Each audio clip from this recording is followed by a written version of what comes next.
She had done it. Jenny stood triumphant at the top of the stairs, with an equal sense of shock and relief. "Well," she sighed, "until death do us part, darling." She had never wanted it to end this way, but she had reached her breaking point. All it took was a push, and she had sent her husband tumbling down the wine cellar steps to his death. Jenny Whalen was the picturesque trophy wife any man could have asked for by his side. She was a tall, attractive, 20-something brunette with a sense of fashion and an appetite for expensive things. Jenny's now deceased husband, Edward Whalen, fell in love with all of her traits, especially her youth, the moment he saw her. After all, he was 40 years her senior when they met. Edward was born into money, having come from a family of wealth and fortune known for being tight-fisted with their assets. Over the years, much like his family, he had become extremely frugal with that wealth, to the point of hoarding most of his fortune. He refused to spend extra on anything lavish or extravagant, even denying the basic upkeep of the Whalen estate. Once a majestic and sprawling estate, it had become neglected, and now stood as a lackluster testament to its former glory. In just 1 year of their marriage, Jenny had grown to despise living in that mansion. Night after night, she could hear the sound of movement and scratching within the walls. With each passing night, the writhing sound of gnawing grew more intense, evolving from a single grinding sound against the wooden walls to the sound of dozens of nails clawing at the structure. It had to be rats, she told herself, as shivers ran down her spine at the mere thought. Edward dismissed the notion as just her overactive imagination playing tricks, and refused to spend the costs to hire any exterminators. Most of his days were spent in business meetings, and at night he preferred not to be disturbed. A heavy sleeper, he often boasted about being able to sleep through an earthquake. Unfortunately for Jenny, such was not the case when it came to her sleep. At night, like clockwork, Jenny could always hear the scurrying and clawing within the walls just off in the distance. Every night, it worsened until she had enough and decided that she needed a way out by any means. She refused to be a victim and settle for half of his estate. In her mind, she had earned it all. Edward's body lay twisted and mangled at the bottom of the staircase, his face frozen in an agonizing stare. It was New Year's Eve, and Edward had sent all of the mansion's housekeeping staff away for the night, presenting Jenny with the perfect opportunity. She made her way upstairs, rehearsing the events in her head, playing it out just as she had planned. She would make a frantic emergency call, sobbing that her husband had taken one too many drinks. Being a light drinker, it wouldn't take much for him to become inebriated and clumsy. He had gotten careless, tripped, and fallen. She arrived at the wine cellar and found him there at the bottom, a victim of his own misadventure. With a deep breath, she dialed 911 and started to sob, rehearsing exactly what she was going to tell the operator. Just as she was about to place the call, Jenny's heart suddenly stopped as she desperately clutched her chest, searching for her necklace that she always wore. The small opal necklace was a family heirloom that had been passed down through the generations. It was the one materialistic piece of importance that she valued above all else. Her mind raced, retracing every murderous step until the realization dawned on her that she knew where it was. Somehow, Edward must have grabbed it in a dire attempt to hold on when she pushed him down those dreaded stairs. Even in death, he remained the bane of her existence, she thought. She had to get the necklace back. After all, having it broken off and clenched in Edward's death grip would raise too much unwanted suspicion. Jenny darted back to the wine cellar steps, coming to a shocking halt upon reaching them. At the cusp of the long and narrow stairs, she peered down, appalled at the sight. Edward's jumbled mess of a body was no longer there. She ran down the staircase and noticed a trail of smeared blood stretched across the floor. There's no way that he could have survived, Jenny thought, as she followed the crimson trail, her heart racing with wild anticipation. The air was heavy with a musky stench that invaded the senses the moment it was breathed in. At the end of the wine cellar, the trail came to a horrifying end as Jenny stared at Edward's body, covered in hundreds of rats. The rats had gnawed and dragged his mangled body across the floor, halfway into a large hole in the wall. They swarmed over his prone body, tearing through flesh with an insatiable hunger. Their bodies intertwined, forming a grotesque blanket of living flesh and fur.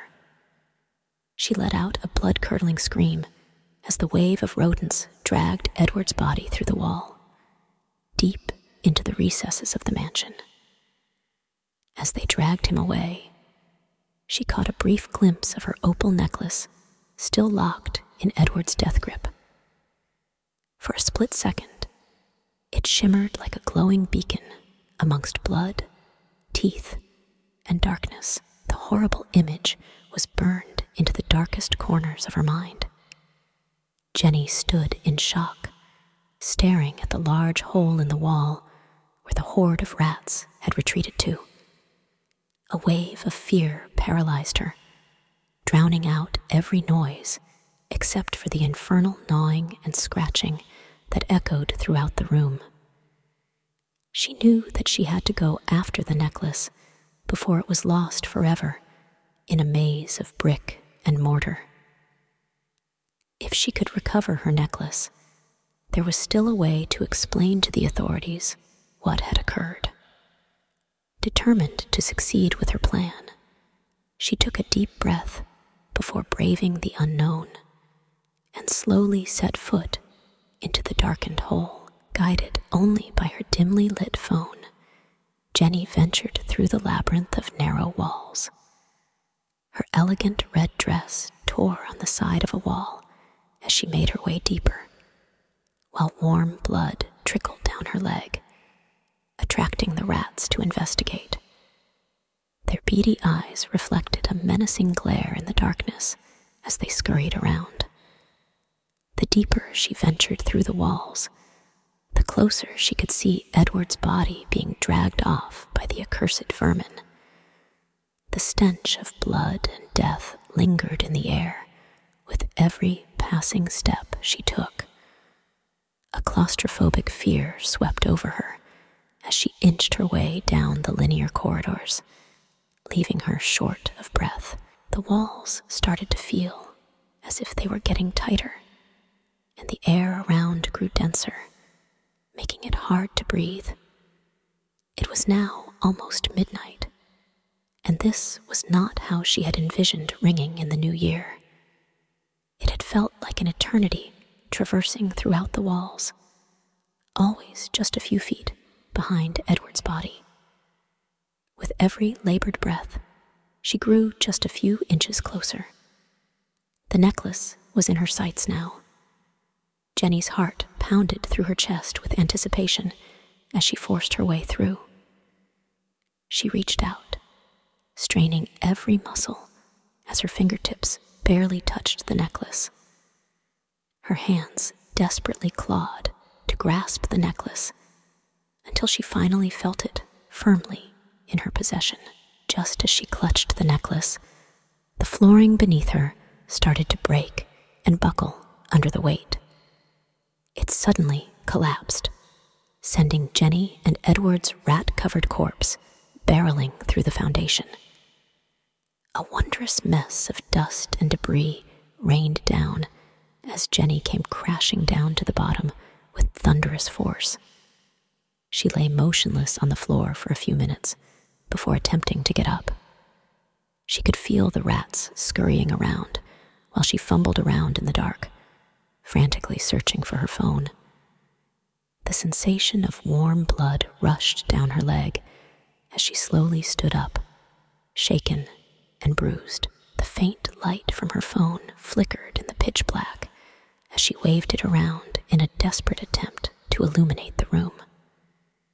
The large basement had been tucked away from the rest of the mansion for decades, it seemed. It lay in ruins, covered in cobwebs and thick layers of dust.